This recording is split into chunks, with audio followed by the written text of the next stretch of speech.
অনেকেই আমাদেরকে বলছে দাদা আপনি যে আগে মেঝে ঢালাই করে নেওয়ার কথা বলেন ভিডিওতে, তাহলে আগে যদি মেঝেটা ঢালাই করে নিই সদ্য ঢালাই করার জন্য তো সদ্য মাটি প্যাকিং করেই তারপর ঢালাইটা করতে হয়, সেক্ষেত্রে আপনার মেঝেটা পরে বসে যাওয়ার সম্ভাবনা নেই। একটা কথা ভেবে দেখুন তো, আপনি কি মেঝেটা ঢালাই যদি আগে না করেন তাহলে আপনি কি মাটিটাকে 1000 বছর ধরে ফেলে কম্প্যাক্ট করার কথা ভাবছেন?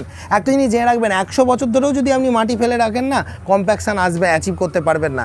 আর কোনো মানুষ তো বাড়ি করতে নেবে 1000 বছর ধরে আর মেঝের মাটি ফেলে বসার অপেক্ষা করে না। নিয়ম হচ্ছে যে 200 mm লেয়ারে বা 1 ফুট আপনি যদি একটা স্ট্যান্ডার্ড ধরে চলেন যে লেয়ারে মাটি ফিলিং করেছেন, জল দিয়েছেন, কনসোলিডেশন করেছেন, তাহলে আপনি সে 10 দিনের মাথাতেই মেঝে ঢালাই করুন কি আপনি 10 বছর বাদে মেঝে ঢালাই করুন, নিয়মটা যদি আপনি মেনে চলেন তাহলে কোনো সমস্যা নেই। কিন্তু আমাদের কাছে গুরুত্বপূর্ণ বিষয় হচ্ছে ছাদ, মেঝে নয়। তাই মেঝেটাকে আমরা যদি প্রপার নিয়মে কম্প্যাক্ট করে সদ্য ঢেলে দিয়ে তার উপর ছাদ ঢালি, তাহলে কী হবে, ছাদের নিচে থাকা যে ভার্টিক্যাল যে বাঁশগুলো আপনারা দিচ্ছেন সেগুলো কিন্তু বসে যাওয়ার সম্ভাবনা থাকবে না, যার ফলে ছাদ ভালো হবে, বাড়ি ভালো হবে, আর মেঝেরও কোনো ক্ষতি হবে না।